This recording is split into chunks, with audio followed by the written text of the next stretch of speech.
Go to Member Admin menu, select Family Master, click on Add button. Enter the family name.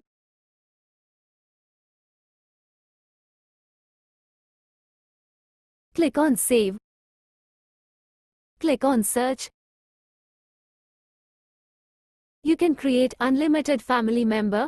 Click OK. Go to Member Admin menu. Select Member Master. Click on Add button. Enter the member name. Select Family. Click OK. Kindly enter the respective details. Not mandatory.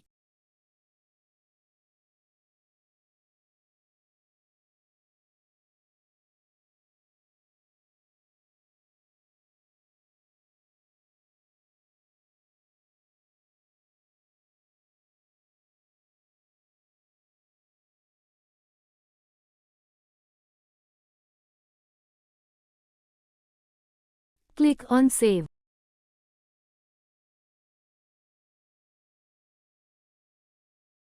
Go to Member Admin menu, select Change Member, select New Member.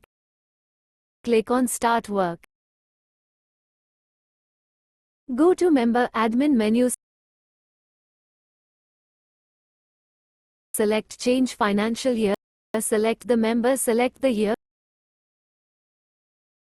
Click on Start Work. Kindly contact our support team for further assistance.